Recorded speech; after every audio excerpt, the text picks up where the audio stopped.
We are on lesson 8, but this is week, 10? No, week 11. 11. This is week 11 of our class on Judges. Just some administrata before we begin. We're going to be going through Jephthah today, chapters 10 through 12, because of just the way we teach, and we haven't gone through the content as quickly as we expected because of some illness earlier in the quarter. We've chosen to skip Samson. So next week we would have talked about Samson, but of all the judges, Samson's probably the one that's most talked about. If you have any questions about Samson, go find a junior high or middle school student, and they can probably tell you exactly what happened with Samson.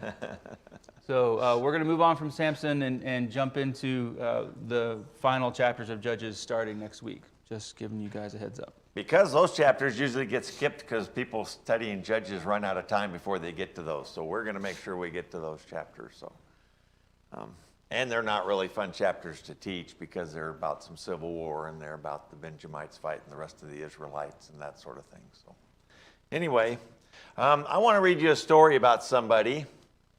I was born on December 21st, 1987. My mom was beautiful and would always sing. She told me she loved me every opportunity she could. She would always say, "Son, you have to have faith." At the time, I had no idea what that meant. I grew up in a large family with 3 brothers and a sister. I am the middle child. I learned several things being the middle child. Mainly, I learned to fight. I liked it and was good at it. Of course, you can't enjoy fighting without getting beat up a few times. I was a temperamental child. My mom was the only person who could calm me down. We lived south of town between Midland and Odessa in the middle of nowhere. The land we lived on was covered with mesquite trees and cactus. I was a typical boy who would collect bugs in jars. My family lived in a trailer house. We had what we needed to survive, but not much else. The word poor doesn't suffice. My mom loved to garden. I remember she was always outside in the garden. I loved to be out there with her. Looking back, I realized my mom gardened not only as a hobby, but to provide food for us. I can recall the day I realized my family was poor. I was in the 3rd grade and was invited to a friend's birthday party. I remember pulling up to his house and looking at it in awe, thinking, my house looks nothing like that. After that, I was always embarrassed to have friends over to my house because I didn't want them to see how my family lived. I guess I was embarrassed of my family in a way. I would let my fist defend me when other kids would make fun of my clothes or my shoes or my awful haircuts that my brother would give me. I spent the majority of my childhood sleeping on the floor in front of a space heater. Looking back, I realize how dangerous that probably was, but safety doesn't matter much when you are cold. My dad's job required him to travel for weeks at a time. I can only imagine how hard it was for my mom to keep track of all of us by herself. Thankfully, my aunt and uncle would make frequent visits to check on us and to bring us food or anything else we needed. Eventually, my dad met another woman during one of his trips and left my mom. Shortly after that, my mom was diagnosed with multiple sclerosis. Years passed and my parents fought. While my mom's disease progressed, my dad commuted between his 2 lives. Mom's disease worsened and she lost basic skills like the use of her hands and eventually the ability to walk. My siblings and I had to take care of each other and Mom. We were forced to accept roles my dad wasn't around to do and my mom was unable to do. We learned to cook, to do laundry, and even woke ourselves up for school and to catch the bus. Times passed and eventually Mom had to go live in a nursing home away from my siblings and me. I went from seeing my mom every day and hearing her sing to seeing her once every few weeks. It was strange to see every other kid's parents at their school functions, knowing that mine would never be there. I remember lying to my friends when they asked why my parents were never present. I was constantly angry at my situation. I didn't think it was fair. My dad was still away at work quite often and busy juggling 2 lives. This left my siblings and me home alone to raise ourselves. We were our own parents. Mom's health began to decrease drastically. She regularly had to be hospitalized, and on April 13th, 2003, my mom was admitted to the hospital. I remember arriving at the hospital and having a gut feeling she wouldn't bounce back like she had many times before. That afternoon, my mother died. I was 15 years old. I felt like my mom had been stolen from me. I got there too late to say goodbye. That night I cried until I vomited and then I passed out. Mom's death affected all my siblings differently. I became angrier than I already was, and it didn't help that the only person who could calm me was gone. At the funeral, I remember feeling angry, but not grief. Time passed and my anger grew. I remember my dad telling me he was going to marry the woman he had left my mother for. I never had raised my voice to my father, but that night I yelled at him. He wanted my siblings and I to move to another city with him, but I refused. I didn't want to leave the only stable thing I still had. That was my friends.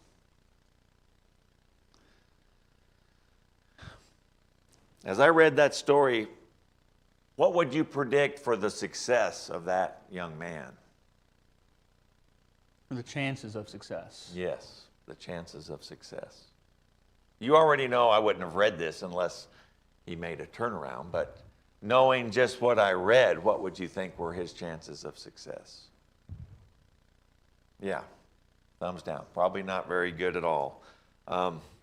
That young man, that was an excerpt from an article written by that young man. His name was Baron Batch.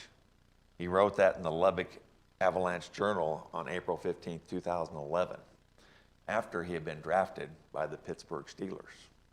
He had an outstanding high school career because he lived with his friends when his dad took the rest of his brothers and sisters away. Got a scholarship to go to the Texas Tech, played for the Red Raiders, had an outstanding career with them, and then was drafted by the Pittsburgh Steelers. He didn't have a long career because of injuries, but he did, he did make a success of his life. And he now is an inspiration to young people, telling them that no matter what your beginnings are, you can determine where you end up.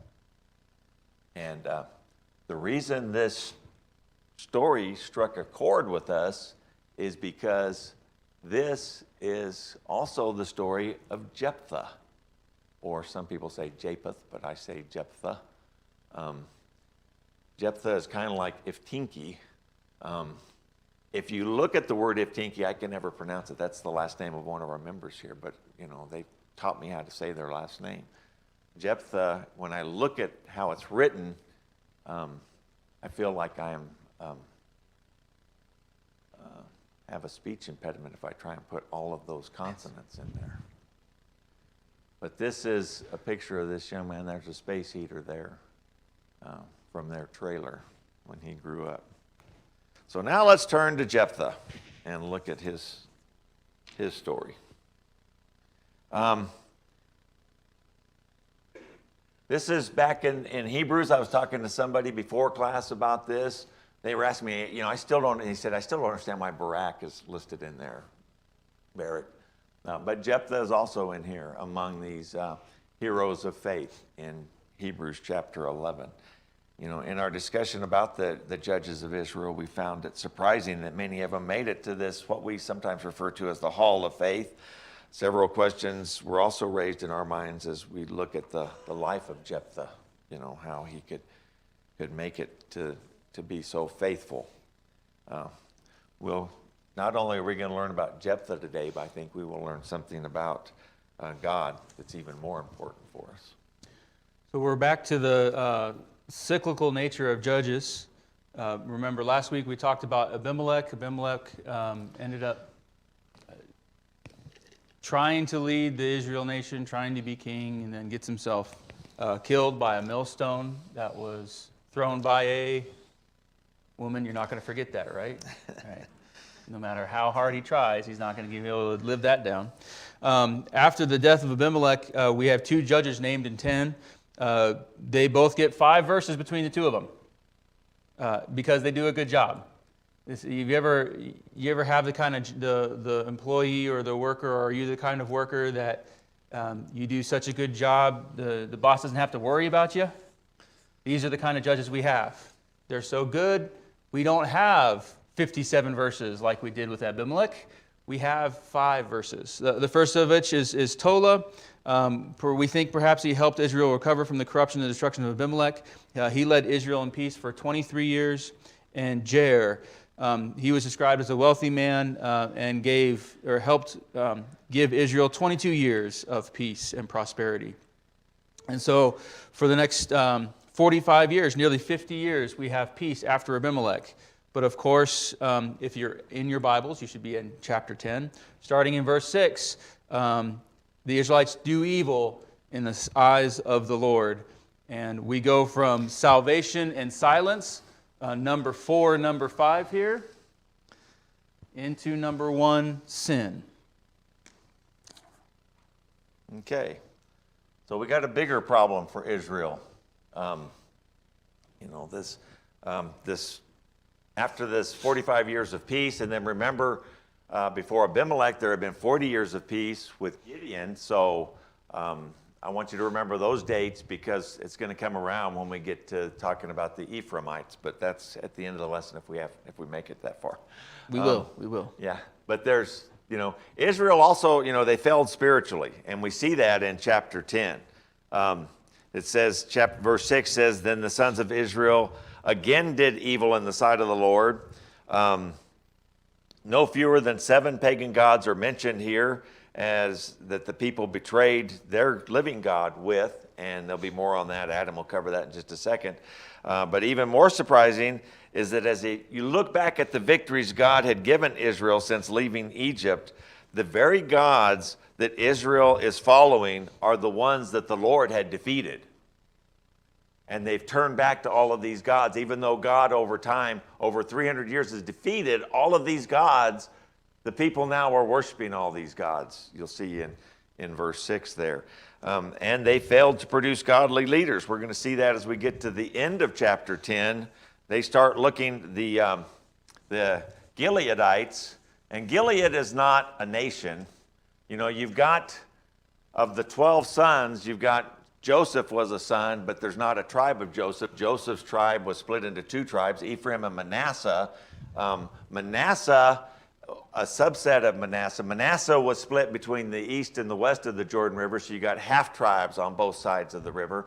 The half tribe that's on the east of the Jordan River, within that tribe lives the tribe or the family, the clan of Gilead, the Gileadites. So they are Manasseianites. I don't know how you say people that are from Manasseh. They are from the tribe of Manasseh. I'll just say it that way and leave it at that. So, but when they try to raise a leader to fight against the Ammonites, they have difficulty finding a leader. So they have failed to produce godly leaders. In their years of disobedience, they failed to prepare for the future. Every generation of God's people needs to take that as a charge to prepare the next generation's leaders. Now, we tend to do a good job of trying to identify people that can become future deacons and future elders, and then we try and train those people up, and most congregations try and do that. Something else we need to try and also do is identify and encourage people to become ministers and missionaries and the wives of them. So that's something that we need to be doing, and that's something that they didn't do here. We need to be diligent and intentional in preparing godly leaders for their role of responsibility. Okay. All right, so quick little textual nugget. In Judges 10:6, we have this listing of nations and gods. And we as North Americans, when we read this, we wouldn't think anything of it. But if you put a map next to it, let's read this verse. It says, then the sons of Israel did evil in the sight of the Lord. They served the Baals and the Asheroth. Those are the gods of Edom, here in the south. They served the gods of Aram, the northeast, the gods of Sidon, northwest, the gods of Moab, just to the east, the gods of Ammon, a little bit far east, a little north, and the gods of the Philistines. The listing here is supposed to put in your mind that the Israelites are surrounded by nations and other gods, right? To drive it home here, we said Baal and Ashtaroth are in Edom. In the northeast in Aram, you've got the storm god Hadad. In the north in Sidon, you have Eshmun. next door to Sidon is Tyre. Their god is Melquart. The gods of Moab, Cheshmosh, gods of Moab and Ammon are Cheshmosh and Milcom. We'll get to Cheshmosh, who's mentioned in this verse, or in this chapter today. I think 11, actually. And then in the Philistines in the south, you've got Dagon. Okay?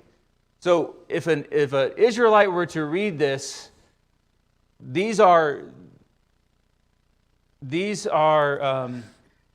well-known peoples and well-known gods, and they're going to recognize these are their neighbors. When we read it, we just think, okay, these are just dead civilizations. We have no idea that the author is specifically trying to put us in this context that the Israelites are surrounded by other nations and by other gods. They're not just surrounded by these gods, but it says here in verse 6, they served them, and that they forsook the Lord and did not serve him. So in earlier Judges, we saw that they served these other gods alongside with their God and tried to mesh them together. Here it says they just forsook God. So let's continue reading in verses 7 and 8, if you want to go to the next slide. And this is chapter 10. And the anger of the Lord burned against Israel, and he sold them into the hands of the Philistines and into the hands of the sons of Ammon. So the Ammonites, we've seen the Amorites. The Amorites are gone. They've wiped them out. The Ammonites have come into that void where the Amorites were. And then we see the Philistines down there. That's where David is going to, defeats Goliath later on. That's the Philistines, and that's where Goliath comes from, is down there. But verse 7 says, and the anger of the Lord burned against Israel, and he sold them into the hands of the Philistines and into the hands of the sons of Ammon. And they afflicted and crushed the sons of Israel that year. For 18 years they afflicted them, all the sons of Israel who were beyond the Jordan in Gilead in the land of the Amorites.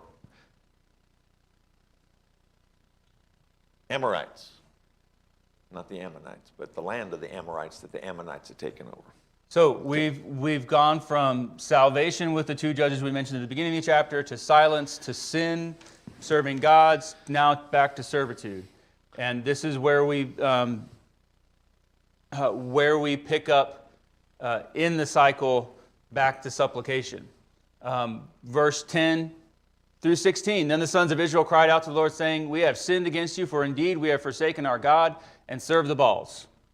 18 years of servitude will do that for you. Right? The Lord said to the sons of Israel, did I not deliver you from the Egyptians? And then he adds everything else that's happened up to this point in Judges. The Amorites, the son of Ammon, the Philistines, also the Sidonians, the Amalekites, the Maonites oppressed you, and you cried out to me, and I delivered you from their hands. Yet you have forsaken me and served other gods. Therefore, I will no longer deliver you. Go and cry to the gods which you have chosen. Let them deliver you in the time of your distress. Feels like a parent who's just done parenting. You ever reached that point? I've reached that point a couple times with my sons. You want to do that? Okay. Well, you can go break your toy. We'll deal with the consequences of you misusing my hammer on your Legos later. Right? Yes, Linda. Linda asks, is it always generational? Dad, you mentioned 40 years before. Yeah. In 40 years, sometimes some people refer to 20 years as a generation, some refer to 40 years as a generation. But to put this in perspective, this whole weekend we've been looking at 9/11/2001. That happened 20 years ago. That, for everybody born after 2001 that's less than 20 years old, which is basically a generation, they were born after that happened. And many of them probably didn't watch any of these TV programs or listen to any of these radio shows that were on Friday and Saturday about 9/11 and the events that surrounded that. That's something that resonates with everybody in this auditorium, but 40 years from now, people will think, what's the big deal? Yeah, it doesn't resonate with me because I was out of the country when 9/11 happened. And I was out of the country for 2 more months after 9/11 happened. I was overseas on a study abroad trip. I was in China when the Twin Towers fell, and I was watching video with Chinese narration and had no clue what was going on until about 48 hours later. But even then, when I came back to the country, I was used to going to baseball games and taking in drinks and taking in snacks, and now you guys couldn't do that.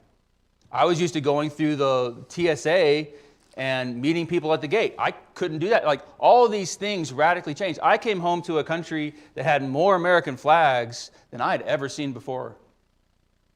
You guys were putting them on your cars and in front of your homes. And I came home and wondered, what happened? Is me and 17 other students felt all the same way. And we'd talk about it for the next couple of years because our country changed out from under us because we were away. Sorry. Yeah, but that kind of puts it in perspective. That's something that was just 20 years ago. Some of these things are 40, 80, No.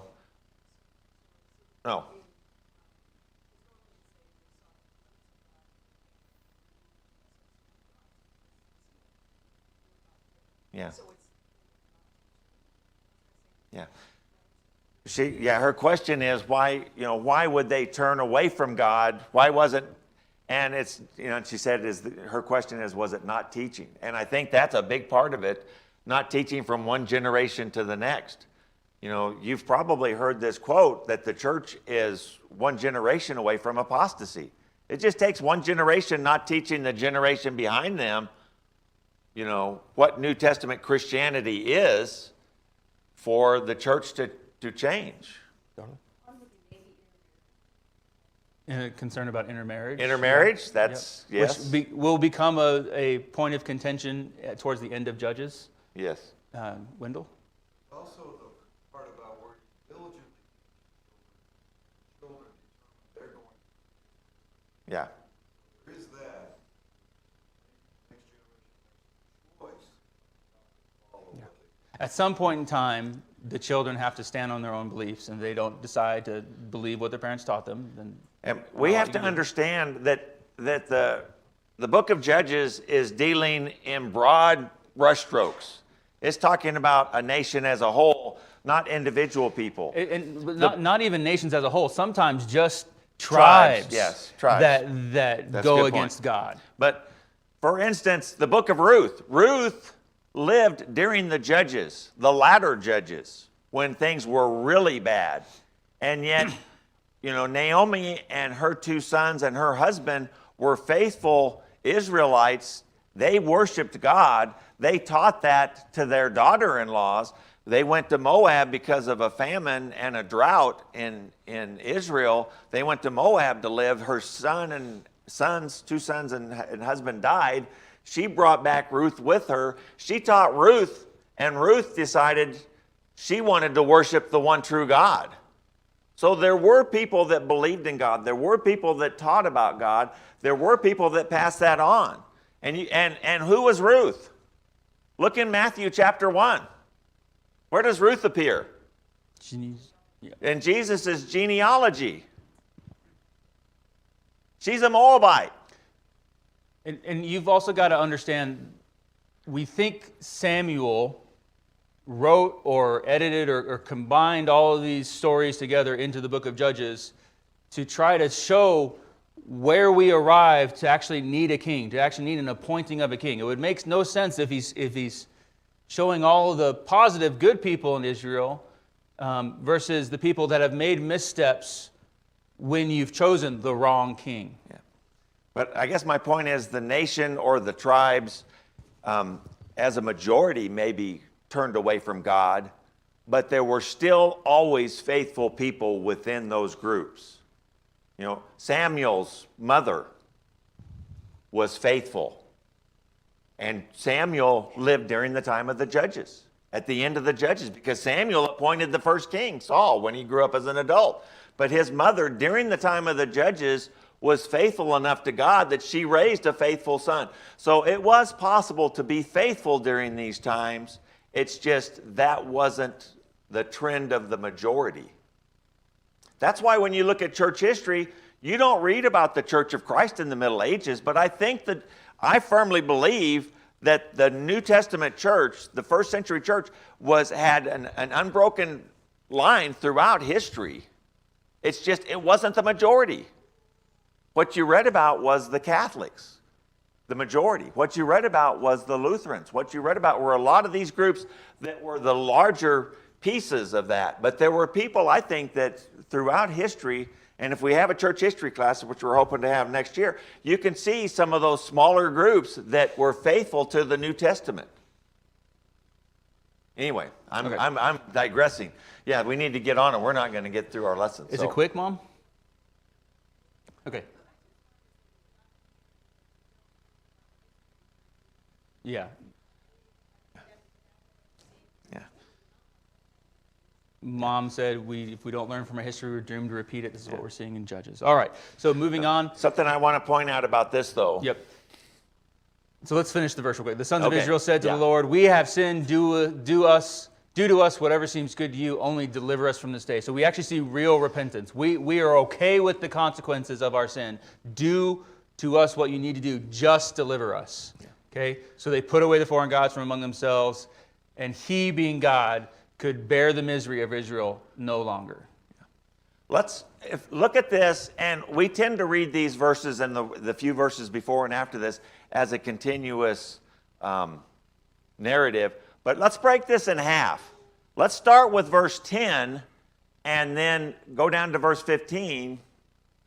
No, down to verse 14. 10, it says, "We have sinned against you." So they admitted that they had sinned. Now, with some of the judges, they didn't even admit that. They just turned to God and said, "We're being persecuted, please help us." Here they're admitting that they've sinned. But that's all they're doing. They're admitting that we sinned and we have forsaken our God. They're admitting what they've done wrong. And then God replies, and I won't read all the reply, but he basically at the end he says, "Go and cry to the gods that you have chosen." So he says, basically, I'm not going to help you yet. And here's why. Then later, verse 15, the sons of Israel said to the Lord, "We have sinned." They repeat it. "Do to us whatever seems good to you." In other words, punish us. We deserve punishment for our sin. And only please deliver us this day. And here's the important part, verse 16. "So they put away the foreign gods from among them and served the Lord." That's not in the top part, but it is now. And that's not in the parts with the other judges a lot of times, but it is here. It says they put away the foreign gods. They destroyed their idols. They destroyed their Asherah poles. They put all that away and they turned back and served God. And when they did that, that's when he goes from "Go and cry to the other gods" to "He could bear the misery of Israel no longer," and he defeated the Ammonites. And who did he defeat the Ammonites with? Let's jump into Jephthah. All right, so Jephthah his birth was marred by illegitimacy. We're in chapter 11 now, if you've got your Bibles open. It says he was the son of a harlot. There's two interpretations here. He also says that he's the father of Gilead, Son of Gilead. The son of Gilead, yeah. His father is Gilead. And we think Gilead's a real man, but he's in such a place of honor that he has the name of the tribe. And there's two outcomes or things we can suppose here. Either A, Gilead and this harlot come together, and out of that union comes Jephthah, or Jephthah's an orphan via a harlot, and Gilead adopts him.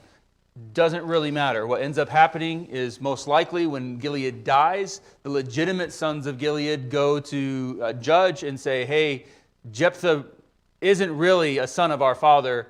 Please remove him from lineage so he doesn't get any inheritance." And so what's unfortunate about that is Jephthah has real skills that the tribe of Gilead is going to need. He is a renowned warrior. And so once that ends up happening is he then leaves and goes to another town in the far northeast and puts together a band of men. What does that sound like? Sounds like an army. Sounds also like Abimelech.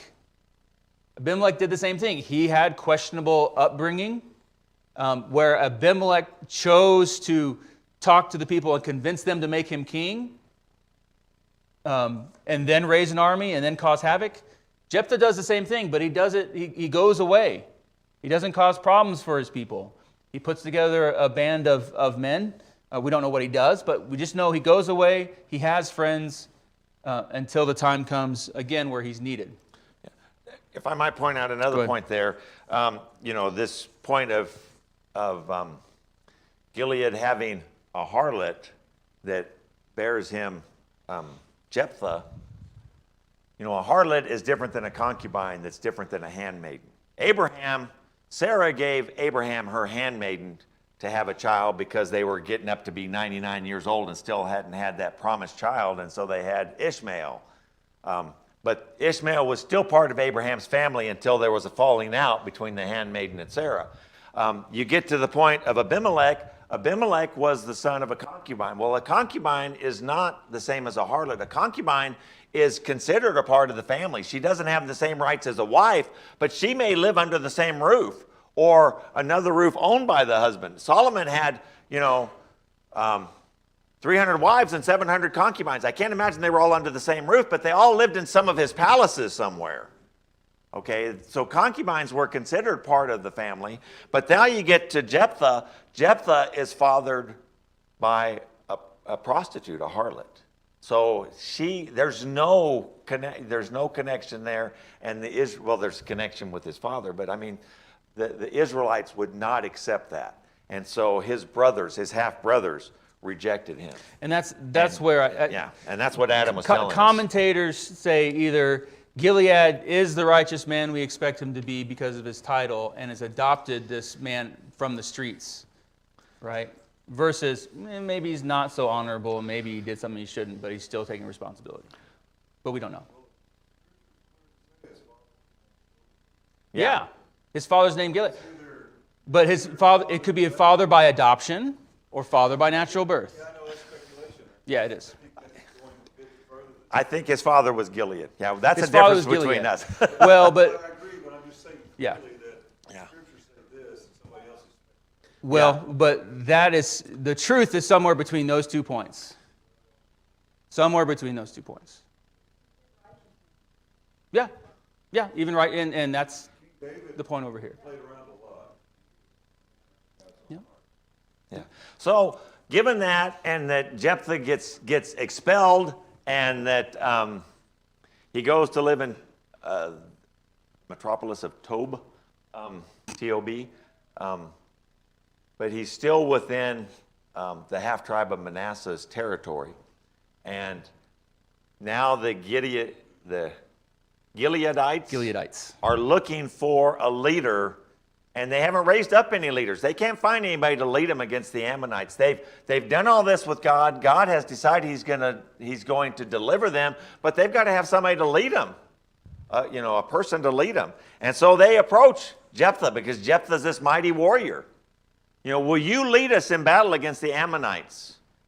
And what would you expect Jephthah's response to be, given his background? He might thumb his nose at him.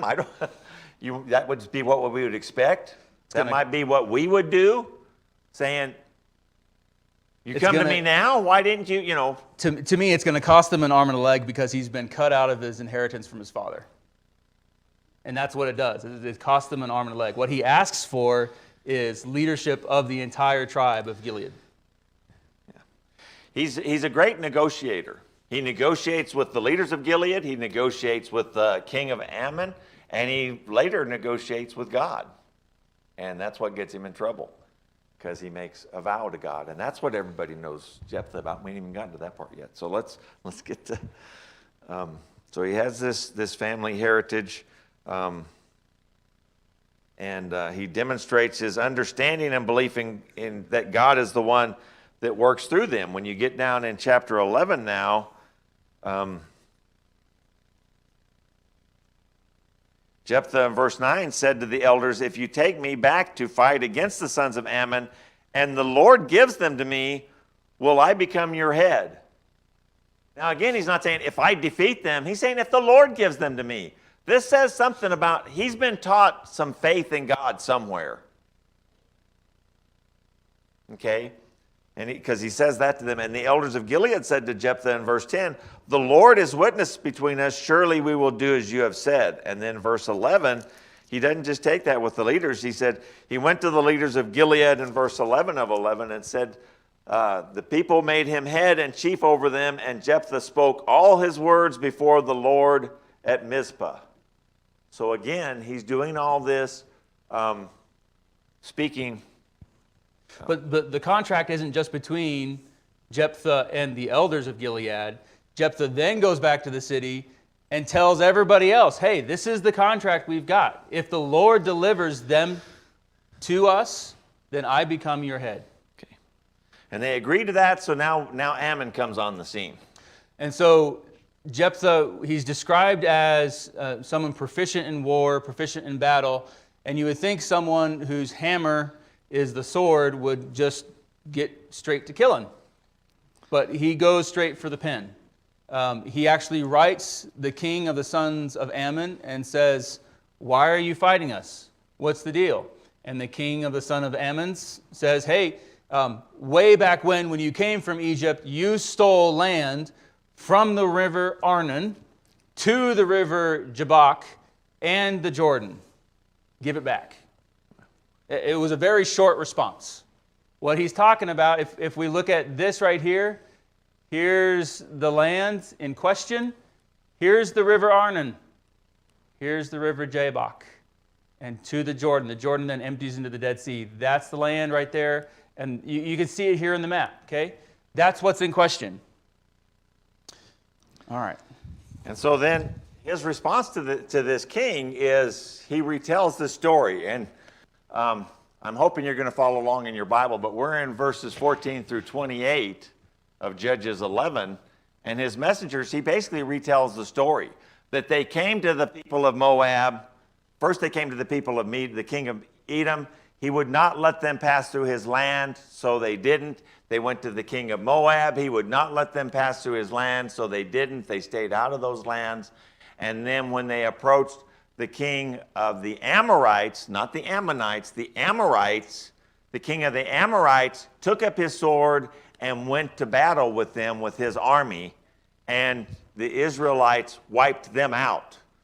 They defeated them at first, but then in conquering Canaan, they actually came back and wiped out the Amorites. So there are no more Amorites. And it left a vacuum there where the Amorites were. And guess who fills that vacuum?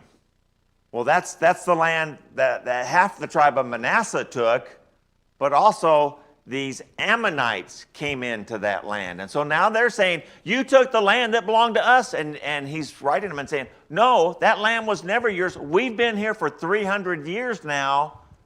And why are you just now raising this issue? This was not your land. And so he makes a very strong case. And verse 28, it gets down to, I'm kind of paraphrasing because we're running out of time. But the king of the sons of Ammon disregarded the message which Jephthah had sent. He makes a good case that this land is our land. And he says, your land is the land that was given you by your god Shemosh. We have this land because our God gave us this land. If your God wanted you to have this land, he would have given it to you. But it's ours because our God gave it to us.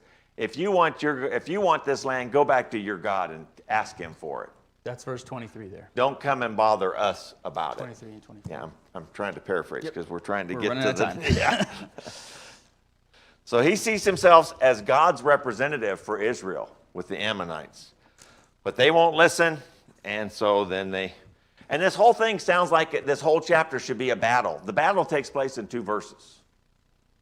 This chapter is not, and Jephthah is not about a battle. Go ahead, Adam. Oh, I think it's you. Oh. Then so he paid them no attention. And so then we get down to verse 29, after he paid them no attention. Now the Spirit of the Lord came upon Jephthah. So this is where he receives God's Spirit. And they passed from Gilead and Manasseh, and they passed through Mizpah, where he had received his charge from the elders of Gilead. And from Mizpah of Gilead, he sent on to the sons of Ammon. And then Jephthah, that's where Jephthah made his vow. And I think we're all familiar with that vow. He did not have to make that vow. He made a very rash vow in verse 30. If thou wilt indeed give me the sons of Ammon into my hands, then it shall be that whatever comes out of the doors of my house to meet me when I return in peace from the sons of Ammon, it shall be the Lord's, and I will offer it up as a burnt offering. And then he crossed over. He battled them in verse 32 and 33, and they won the battle against the Ammonites in their 20 cities. And then verse 34, he came back to his home, came back to the city of Mizpah, and his only daughter, his only child, a daughter, comes out to meet him first. Okay. So Wiersbe, who this author references quite a bit in his Judges commentary, says this about the vow. How did he know who or what would come out of the door of his house? What if the first thing to greet him happened to be an unclean animal? That was unacceptable to God. Then he couldn't have fulfilled his vow. The Hebrew word translated whatever is masculine. It suggests that he expected to meet a person. But what if that person turned out to be a neighbor's child or a total stranger? What right did Jephthah have to take either life and thereby offer to God a sacrifice that cost him nothing? Right? But in actuality, his daughter meets him, and his daughter ends up going into the hills to spend some time with her friends before she's sacrificed. Now, the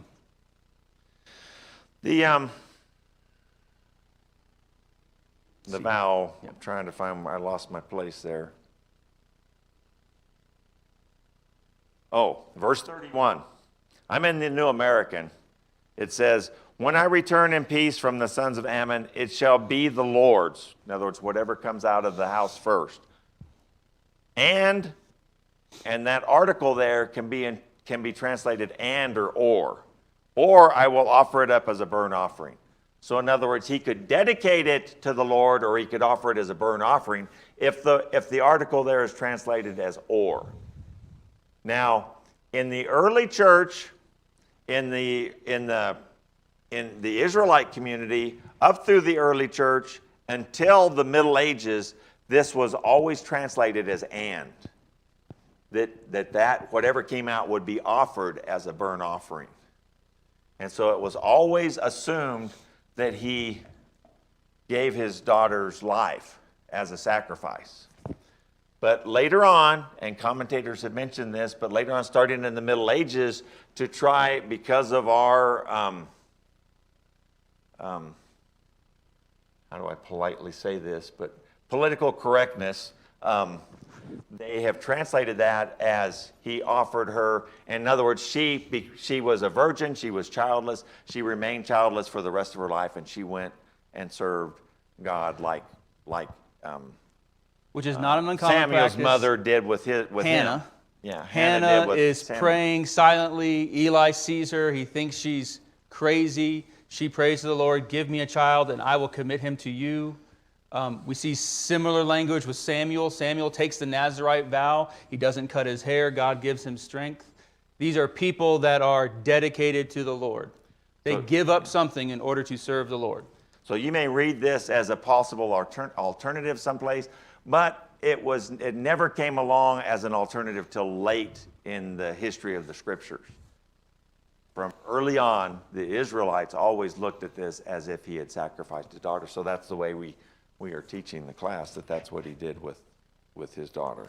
And so it was a rash vow. He did not have to make it. He did not count the cost before he made it. There are examples in Leviticus. I think it's Leviticus 27. I wrote it down someplace and now I can't find it. Where it talks about 27 or 28. It talks about redeeming somebody that is being offered to the Lord, and you can redeem them for a number of for silver. And the amount varies whether they're a male or a female, and whether they're under 5, from 5 to 20, 20 to 60, or above 60. So depending upon their age and whether they're male or female, is how much you have to pay to redeem them from this vow that has been made, where they have to give up their life. So there is that, but in Jephthah's time, they didn't know the Scriptures well enough for him to know that that's what the book of Leviticus said. He didn't know that that was an out. And neither did his daughter, but they were both faithful to God. And we had a lot more points to make. We really did.